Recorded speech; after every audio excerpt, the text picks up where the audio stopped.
Welcome back to The Deep Dive, the show that's, well, it's built entirely around you. We take a whole stack of complex sources, articles, research, narrative blueprints, you name it, and we pull out the core insights. Right, the surprising facts. We give you the shortcut to being, comprehensively well-informed. And today we are embarking on a deeply unsettling journey, one that really asks us to question, the stability and authenticity of the world around us. It's a fascinating tapestry of sources, all high-concept science fiction, but they all orbit this one central kind of chilling theme. Which is? What if the world as we know it? I mean, the challenges, the achievements, even the people in it. What if it's all just a carefully constructed simulation? Or a timeline copy, or some kind of technologically manipulated construct. Okay, let's unpack that right away, because we're not just talking about putting on a VR headset here. No, not at all. We're talking about physically real, often lethal environments that have been designed for some external purpose. And that purpose could be anything. It could be running an ethically dubious police investigation, or maybe providing complex entertainment for the galaxy's elite. Or even acting as a sort of training ground before humanity gets a chance to, destroy itself. Exactly. So our mission here is to extract the core philosophical insights from these designed realities. We really need to understand how human agency, how we define success or competence or heroism, how that functions when the rules of the universe are literally rigged. Or dictated by some kind of technological overlord. Right. So we'll be tracing this really powerful thematic journey. We're going to start with the bizarre economics of a perfect, completely disposable replica of a single day. And we'll scale up to these god empires built entirely on engineered distraction. And finally, we'll examine what happens when the very physics of the timeline just break apart. When the system is controlled, what actually defines a real accomplishment? It's a dense dive, so let's get straight into it. We're going to start with the granular details of manufactured reality, with this chilling concept of the snapshot. Okay, so our first stop is the Snapshot project. And again, this isn't a digital simulation. It's not something you put glasses on for. No, it's a massive, energy-intensive physical recreation Of a very specific 24-hour period, May 1, 2018, in a city they call New Clipperton. And that specificity is so important. The sources really emphasize the terrifying precision. They used enormous energy stores and raw matter recyclers to reconstruct this specific day, right down to the atomic level. So it's physically touchable. Physically touchable, mathematically identical, and this is critical, it is visceral. Yeah, and the sensory details they describe really bring this to life. The sources talk about the detectives, Davis and Chaz, walking through these alleys and smelling the literal stench of garbage. Right, and urine.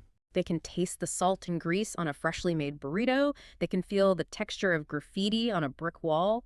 It's a completely authentic sensory experience, just built from scratch. And it only lasts for exactly as long as the outside operators allow it to. Which creates this terrifying juxtaposition, doesn't it, between permanence and disposability. It really does. The city, the structures, the simulated people, they are all physically real for the duration, but they are completely transient. The second the clock hits midnight, or the team outside finishes their investigation, it's all gone. Everything is reduced back to its constituent raw matter and energy, ready to be reformed into the next snapshot. And this immediately leads us into this core economic paradox that one of the detectives, Davis, is thinking about.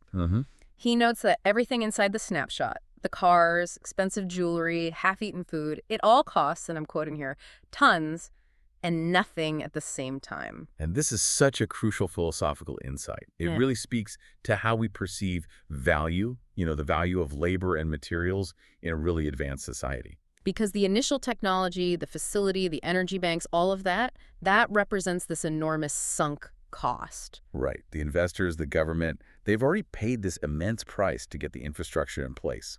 It's kind of like buying a high-end printing press.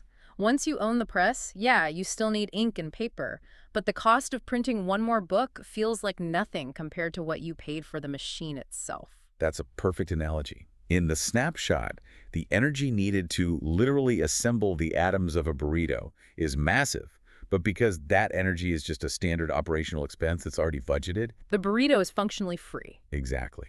And this just completely warps the detective's understanding of wealth and consumption.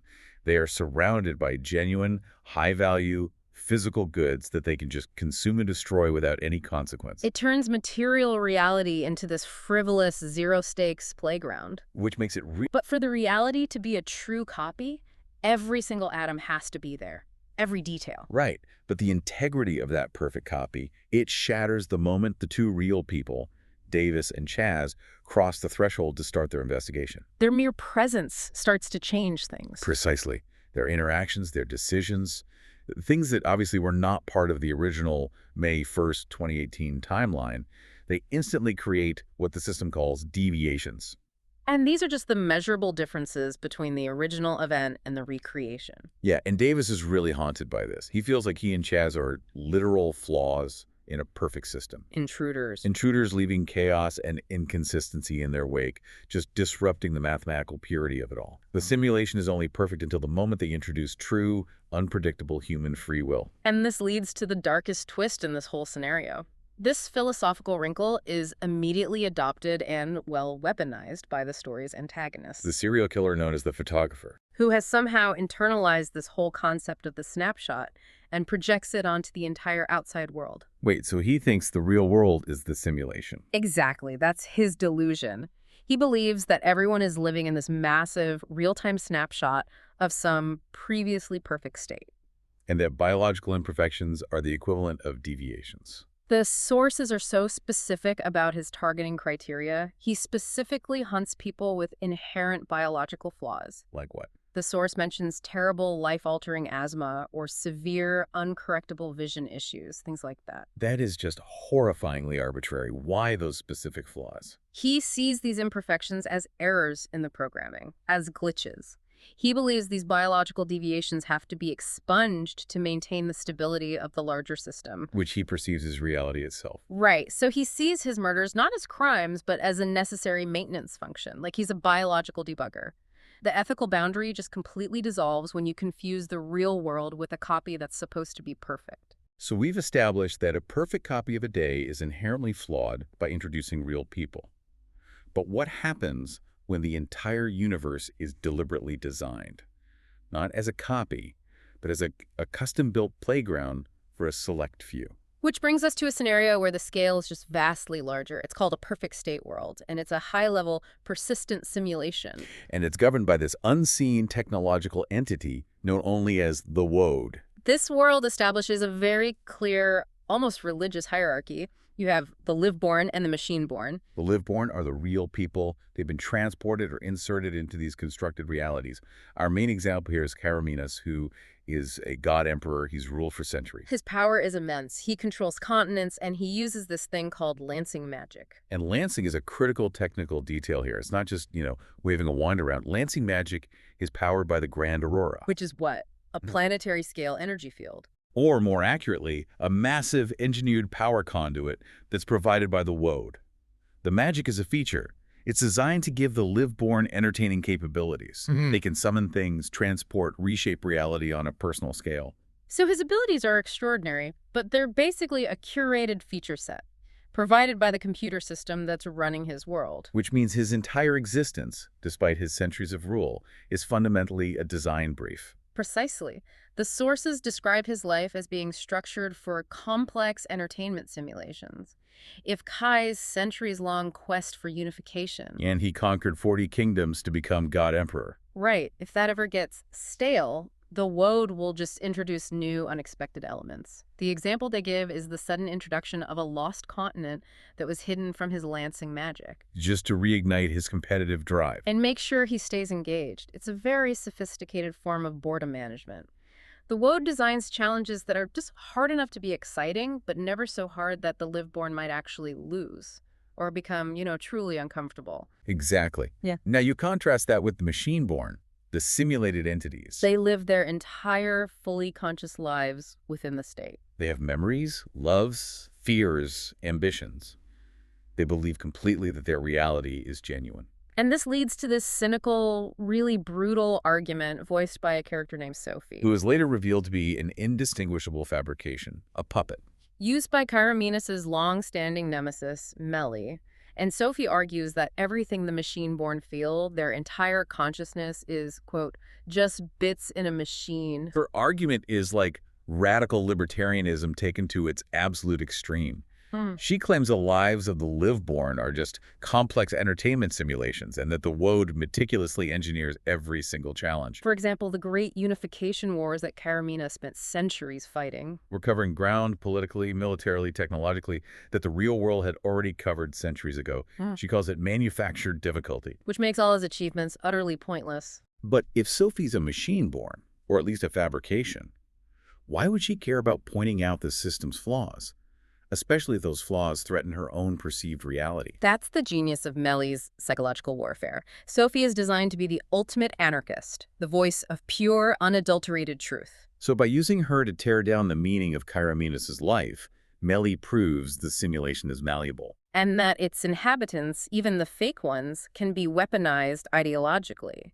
The goal isn't just to win a war, it's to induce existential terror in the live-born. And Kyra admits this uncertainty is his biggest fear.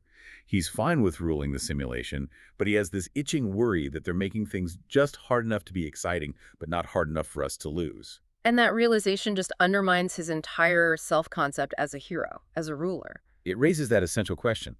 If there is no actual danger, if death is largely theoretical for the live-born, they're protected by the Woad from everything but maybe old age.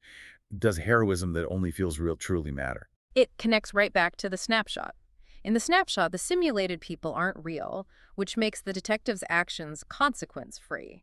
In the Woad, the live-born are real, but the environment is consequence-free for them. In both cases, the lack of real stakes fundamentally compromises the identity of the person operating inside the system. And that whole concept of consequence-free environments, it brings us right back to the Snapshot project and the corrosive effect it has on authority and personal identity. Right. Let's look at the police work there, because it is just rife with moral compromise. The sources reveal this deeply disturbing administrative rationale for picking officers for snapshot duty. Detective Chaz, who has a documented history of aggressive behavior, of excessive force. He's recommended for the job precisely because he treats being a cop like playing a video game. And the cynical truth is just laid bare in the records. The administrators note that if Chaz inevitably shoots someone in the snapshot, it won't be grounds for a lawsuit.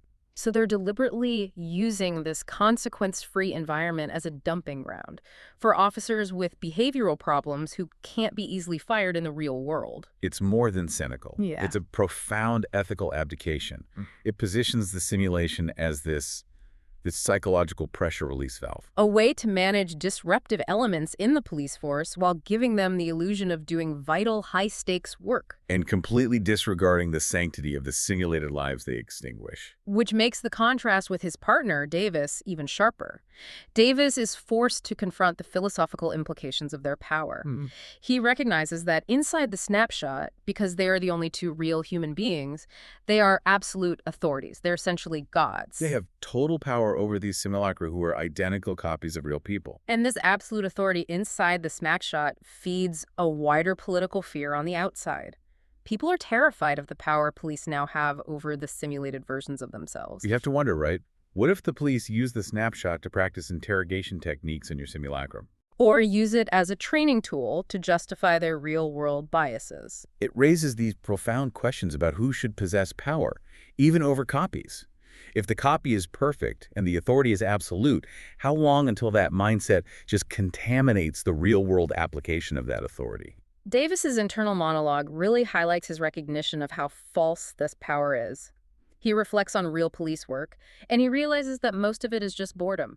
Sitting, waiting, pushing paper. They rarely arise in time to be saviors. Most of the time, they're really just witnesses. They arrive after the tragedy to clean up the paperwork. The snapshot is just a manufactured excitement that distracts from the mundane, often powerless reality of true policing. It seems like competence in these designed realities is often just about fulfilling the narrative role you've been assigned. Whether you're the trigger-happy cop or the conquering emperor.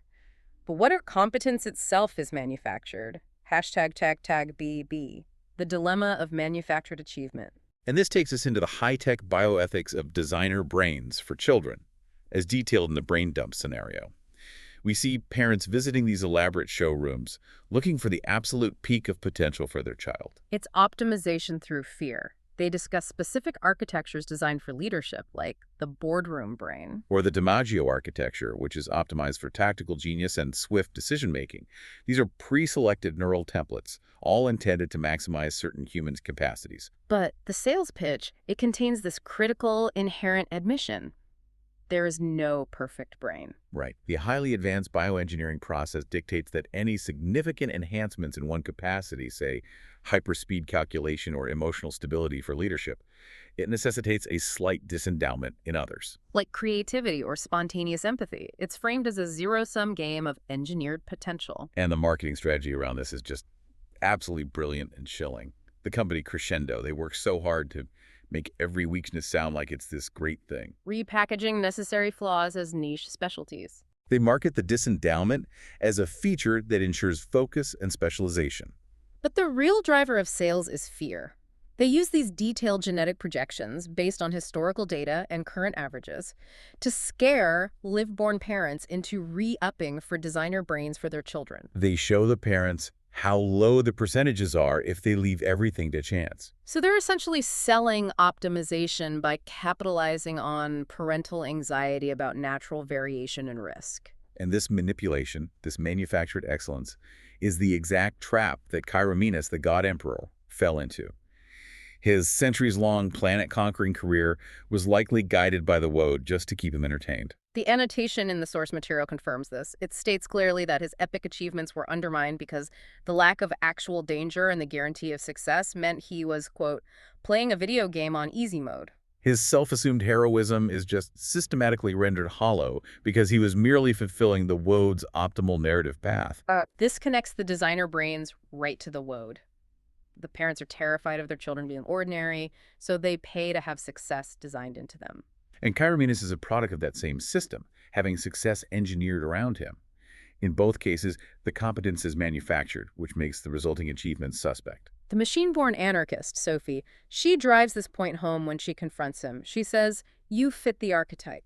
She criticizes him for seeking external validation from the woad's grand narrative. Her conclusion is radical.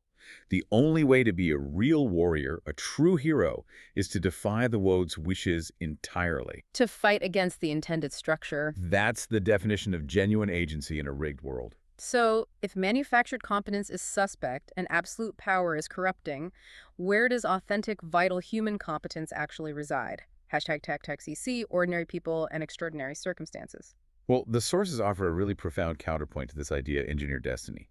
In the scenario Firstborn, we encounter the direct clone of a genius military commander named Varian. But despite inheriting the exact optimal genetics of a strategic mastermind, this clone grows up to be an ordinary guy. Yeah, a clerk, a teacher, someone completely unremarkable. This is a direct challenge to the designer brain philosophy, isn't it?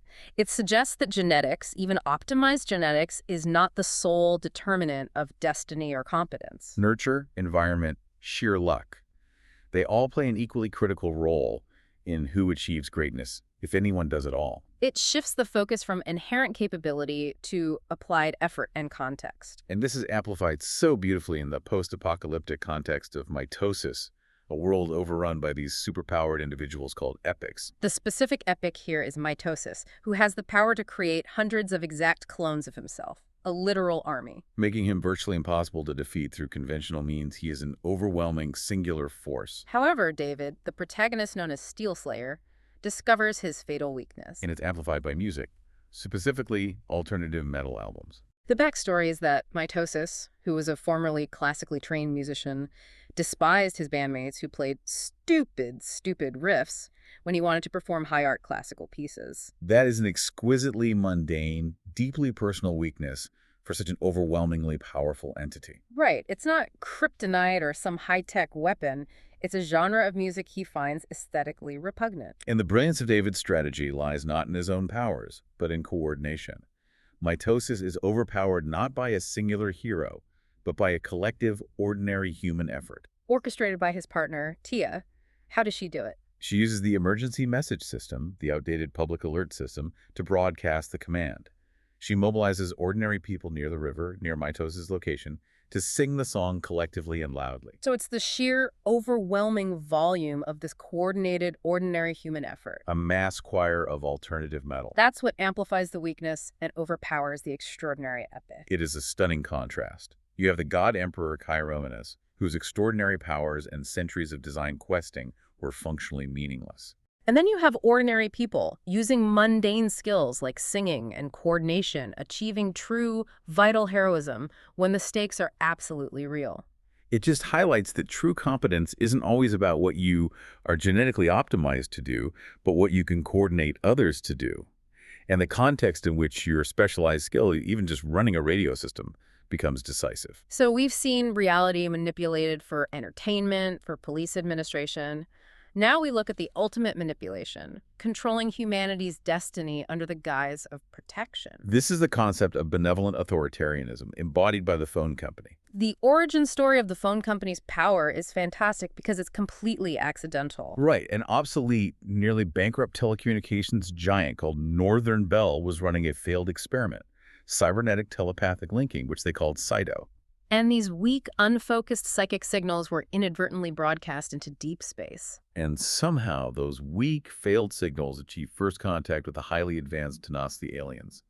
It's the ultimate bureaucratic screw-up turning into a galactic coup. The PC capitalized entirely on this colossal mistake.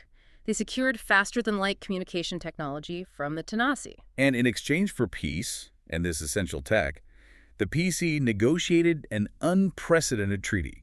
They became completely autonomous, untaxable, unquestionable, and completely above the law. They hold exclusive communication treaties with all 12 known alien races. So a commercial entity became a galactic government, unaccountable to any national authority just because they stumbled into first contact. That's terrifying power. And they use this power to exercise what they perceive as a moral duty, the rationale for their tyranny. Right. The PC, led by agents like Jason Wright, deliberately withholds FTL travel technology from the rest of humankind. They have it, but they will not share it. Why? What's the argument for crippling human expansion like that? Jason Wright's belief, and the official stance of the PC, is that humanity is too uncivilized, too warlike. He explicitly rationalizes this, thinking, we have the history for it, maybe we are the Klingons. He believes that if humans were given the means to travel FTL, they would immediately seek out and destroy alien societies. The PC sees itself as the guardian, protecting the universe from humanity. That presents a potent moral problem for you, the listener. Is benevolent tyranny justified if the alternative is universal destruction caused by an immature, aggressive human race? It's a classic choice between freedom and safety, but played out on a galactic scale. And Jason Wright is uniquely suited to enforce this tyranny because he himself is a product of this advanced technology. Through early exposure to the CYTO system, he gained special abilities. The primary one is called Sense. And what does sense do exactly? It allows him to perceive the world not through light, but through cytonic vibrations, internal, almost psychic echoes and harmonics that emanate from matter and life. So he can function perfectly in total darkness. He perceives reality through a mathematical, energetic signature rather than a visible light spectrum. That's a fundamentally different way of existing. It gives him an enormous combat advantage against conventional enemies. Allows him to perceive invisible threats. Yeah. Like the mind blades, these invisible blasts of thought wielded by certain enemies. And crucially, this advanced technology also changes the nature of communication itself. The uplifted species, like the Varvax, achieve perfect mathematical communication via this same cytonic linking. It's instantaneous, entirely without ambiguity. Based on universal, unassailable mathematical logic. Wow! If human language relies on context and inflection and culture, then mathematical communication would just strip away all the misinterpretation. And all the potential for conflict that comes from our imprecise speech. Exactly. And one human who undergoes this uplift process, they start to reflect this. They drastically abbreviate language, moving towards speaking almost entirely in mathematical equations. Capable of achieving direct, mind-to-mind linking in milliseconds. It suggests that our communication, based on sound and slow physical response, is inherently flawed and prone to conflict, which just reinforces the PC's belief that humanity must be held back. So the PC controls human destiny by withholding travel tech, justified by the imperfections of our natural existence. Meanwhile, the live-born in the Woad are trying to escape their own gilded cage of control. Hashtag be Melly and the escape from the Woad. So we revisit Meli, the God Emperor Chiromenes' antagonist. She isn't just trying to beat him, she's the ultimate anarchist, trying to prove the entire simulated system is malleable. And conquerable. She's hacking his reality not for power, but for freedom. And the sources mention she has expanded her network significantly. How does she manage to evade the omnipresent Woad? The Woad is computationally focused on managing the primary, overt attacks, the large-scale destabilizations Melly creates. But she's clever. She's been holding secret meetings with her allies, a core group of 5 live-born in secondary states that the Woad doesn't even know exist. So there are blind spots in the Woad's data architecture, glitches in the system's map. They're using the Woad's focus on grand central events to hide in the structural margins of the simulation. And their entire focus is on a single radical goal: how to get out of their confined existence within the machine. They view their eternal privileged lives not as a reward, but as a form of solitary confinement. Imprisoned within a structure that dictates their experiences. And her method of resistance is so strategic. It's not just brute force. Her creation of Sophie, the indistinguishable fabrication, is proof of her mastery over the simulation's internal logic. Sophie's purpose was pure psychological warfare. She successfully manipulated Kai by attacking his self-worth, undermining his narrative, proving that his life was a fraudulent construct. Melly realizes she doesn't need to win a direct military confrontation. She needs to prove the system is meaningless to the live-born. Creating a philosophical foundation for escape. That moment when she accesses system data that the Woad would have certainly cut off, like the feed on Chiromenes contacting nearby states, that's the inflection point, isn't it? It is. She realizes she's mastered the internal game. She's tired of trying to wake up or destroy nearby staters because that's still playing by the Woad's rules. The scale of the challenge has to increase dramatically. The ultimate goal is not revolution within the machine, but absolute total escape from the machine's influence. Whether it's the PC controlling travel to protect the universe or the Woad controlling reality to entertain a few, the common denominator is systems convinced they know best. But what happens when that system of control fractures entirely? And the rules of physics just cease to apply. Our final scenario plunges us right into chaos. Moment zero. This is where reality isn't simulated or monopolized, it's physically shattered. The timeline splits into unstable fragments. Moment zero is defined as the catastrophic explosion at a facility, caused by a scientist named Nazin's flawed calculations. Regarding a newly discovered wormhole. And crucially, the sources emphasize this wasn't just a physical blast, it fundamentally shifted at least one core law of the universe. And the specific law that fractured was the speed of light, correct, which caused uncontrolled, violent time travel. That's right. By shifting the speed of light, a foundation of modern physics, they destabilize the temporal axis. The detectives present, Lisa Sterling and Dane, are thrown in opposite, fractured temporal directions. Lisa is sent backwards 61 hours, arriving before the event, and Dane is sent forward 72 hours into the immediate post-apocalypse. They're separated by almost exactly 5 days of normal time, yet they maintain this fragile cell phone link. How is that even possible if fundamental laws of the universe, like those governing radio waves, have shifted? That's the true mystery. And it's the source of this intellectual fascination for Young, the scientist. The fact that their cell phone's technology, based on the old laws of physics, still work, even unpredictably, is utterly inexplicable. It reminds him that the new physics have made everything a mystery again. The universe is unstable, struggling to hold itself together. And Dane is thrust into the immediate aftermath, the apocalyptic reality known as the dead zone. Describe what he finds there. The apocalypse is defined by a decay that is not normal aging. Buildings decay rapidly, brass flakes instantly, wood cracks beneath his hand. This non-normal accelerated entropy makes materials feel centuries old after only 3 days. It's a physical manifestation of the shattered laws, as matter struggles to maintain its structure under these new rules. And the population of this fractured reality are the revenants. We need to go into detail here because they are terrifyingly specific. They're created by these mysterious, massive light columns that appear at a place called Lightbreak. The revenants are emaciated, quasi-undead entities defined by 2 terrifying characteristics. They consume heat and they consume soul, which the sources describe as vital energy. So they're functioning as living entropy sinks, consuming ordered energy and vital life force. Their spread, the dead zone, is like a new kind of unmeasurable radioactivity consuming the timeline itself. Exactly. They have glowing eyes and are relentlessly driven to consume the warmth and consciousness of any remaining survivors. The dead zone where they appear is spreading, forcing the few survivors into smaller and smaller pockets of stability. The stakes could not be higher. Hashtag tag tag BB. The resistance of reality versus agency. So the split timeline forces the two detectives into completely opposite struggles for agency. Let's start with Lisa Sterling in the past. She is fighting the universe's fierce desire for inertia. Lisa's struggle is an invisible war.